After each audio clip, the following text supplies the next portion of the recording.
मुनिवर, आपके अनमोल वचनों के कुछ अंशों को सुनकर हम आपके कृतज्ञ हैं।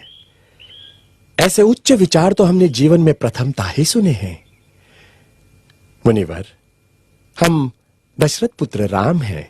अहोभाग्य हमारे, आज इस आश्रम की भूमि आपके आगमन से पावन हो गई। स्वयं प्रजापालक ही हमारे आतिथ्य में आए हैं। मुनिश्रेष्ठ, आप जैसे महान ज्ञानी ऋषियों के कारण ही हमारे राज्य की भूमि पावन है, किंतु आज तक आप जैसे सद्गुरु से हमारा परिचय कैसे नहीं हुआ? मुनिवर, क्या मैं पूछने की धृष्टता कर सकता हूं कि आप किस गोत्र और कुल से संबंधित हैं? अतिथि, मैं शंभूक, मैं शूद्र कुल से हूं। भ्रष्ट कर दिया शूद्र ने, पानी पिलाकर अपवित्र कर दिया हमें। छी छी, अब शरीर शुद्धि के लिए गौमूत्र छिड़कना होगा। ज्ञान की ऊंचाई पर एक नीच शूद्र? हमारा हृदय इसे स्वीकार नहीं करता।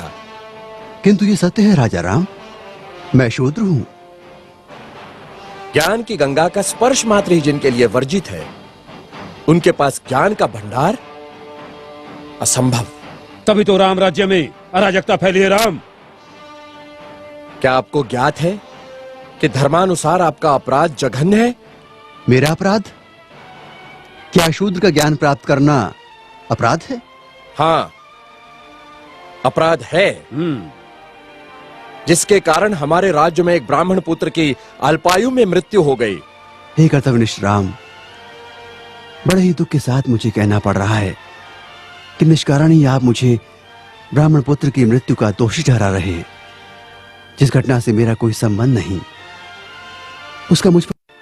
राजा राम, मैं न कहता था जिसका जो कार्य है वही कार्य उसे करते रहना चाहिए, नहीं तो ये शूद्र भी एक दिन अपना सर उठाकर हमको ज्ञान पढ़ाएंगे। राजा राम, तुमको असंगत कहेंगे। शंभुक, तुमने धर्म की मर्यादा का उल्लंघन किया है। मैंने किसी धर्म की मर्यादा का उल्लंघन नहीं किया है। मैं एक ही धर्म को मानता हूं, वो धर्म है प्रकृति का धर्म, और उसके अनुसार सभी मानव समान हैं। न कोई ब्राह्मण है, न कोई शूद्र है। देखो देखो इसकी जीवा कैसी लप लपा रही है। भविष्य में शास्त्र धर्म की शिक्षा देकर तुम राजा राम को ही आह्वान दोगे। ऋषि, हमें किसी राजसत्ता और वैभव की लालसा नहीं है। हमें तो सिर्फ एक मानव जैसा जीवन व्यतीत करना है, और फिर बस समाप्त करो तुम्हारे वचन। 2 अक्षर क्या पढ़ लिए, हमें ही ज्ञान की भाषा सिखाने लगे। राम, ये अपराधी है और इसे दंड मिलना ही चाहिए, नहीं तो ऐसे पापियों के कारण हमारे राज्य में आपत्ति आ सकती है। आपके धर्म की पाप और पुण्य की कल्पना से मैं अच्छी तरह परिचित हूं। वो सारा पाखंड आपने अपने स्वार्थ के लिए रचा है और सारी प्रजा को मूर्ख बना रहे हैं। अपनी वाणी को रोको शंभुक। हम अपने परम पूज्य गुरु का और अपमान नहीं सह सकते। तुमने धर्मोल्लंघन किया है, जिसके कारण हमारे राज्य में एक ब्राह्मण पुत्र की अल्पायु में मृत्यु हो गई। हम अपने राज्य के ब्राह्मणों को और व्यथित नहीं कर सकते शूद्र। किंतु ब्राह्मण पुत्र की मृत्यु का कारण मैं कैसे हो सकता हूं? हे राजन, बड़ी नम्रता से दुस्साहस कर रहा हूं। आप तनिक अपने मन दर्पण में झांक कर तो देखें, तो आपको पता चलेगा कि आज की और कल की आपकी छवि में कितना अंतर पड़ा है। हे मर्यादा पुरुषोत्तम, राजा के अहंकार को कुछ क्षण के लिए त्याग कर तो देखो। मुझे स्वप्न में भी आशा नहीं थी कि देवताओं के मान्यवर दशरथ पुत्र राम का इतना नैतिक पतन हो जाएगा। किसी ने बस कह दिया तो आपके सोचने की शक्ति क्षीण हो गई। राजदंड की आड़ में ऋषि का वध करने के लिए उद्युक्त हो गए। दोषी मैं नहीं राजा राम, अपितु ब्राह्मण पुत्र की मृत्यु के लिए दोषी आप हैं। अपनी विष उगलती जिह्वा को रोको शंभुक। मुझे भयभीत करने की चेष्टा न करो राम।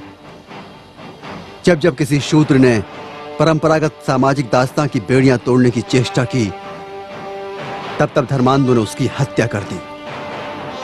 मुझे मृत्यु का भय नहीं राम। एक शंभुक जाएगा तो दूसरा शंभुक निश्चित ही पैदा होगा।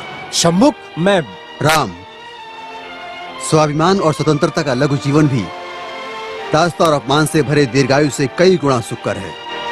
अब यदि एक भी शब्द तुम्हारे मुख से और निकला तो मैं सत्य हूं और सत्य की कभी मृत्यु नहीं होती।